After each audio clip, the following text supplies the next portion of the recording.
ലഹരിക്കെതിരെ മക്കളെ ഒരുക്കണം. എഴുത്തിലൂടെ, വായനയിലൂടെ, കലാപരമായ സൃഷ്ടികളിലൂടെ, അതുപോലെ തന്നെ നല്ല ഡോക്യുമെന്ററികളും വീഡിയോകളിലൂടെയൊക്കെ മക്കളെ നമ്മൾ ഒരുക്കാൻ, അവർക്ക് വേണ്ടി കൂട്ടായി, കരുതലായി, താങ്ങായി നിൽക്കുന്നിടത്താണ് ഒരമ്മ ഈ കാലഘട്ടത്തിന്റെ, ഒരു ഉപ്പ ഈ കാലഘട്ടത്തിന്റെ വക്താവായി പരിണമിക്കപ്പെടുക.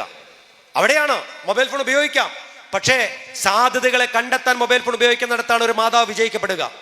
ഒരു ഉപ്പ പറയണം മൊബൈൽ ഫോൺ ഉപയോഗിക്കണം, അത് അനാവശ്യമായ ചാറ്റിങ്ങളിലേക്കും അനാവശ്യമായ വീഡിയോകളിലേക്കും അനാവശ്യമായ കാഴ്ചകളിലേക്കുമല്ല, നല്ല സൗഹൃദങ്ങൾ, നല്ല ബിസിനസ്പരമായ നല്ല ആശയങ്ങൾ കാണുകയും പ്രചരിപ്പിക്കുകയും ചെയ്യാൻ.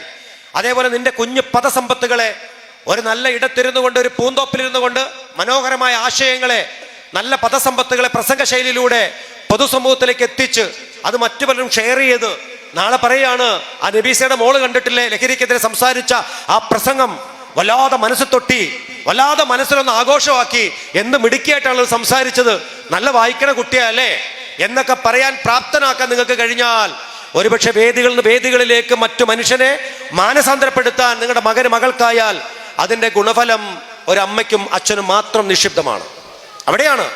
അവിടെയാണ് നമ്മൾ ചില കാര്യങ്ങൾ മക്കളെ വഴിതിരിച്ചു വിടുക.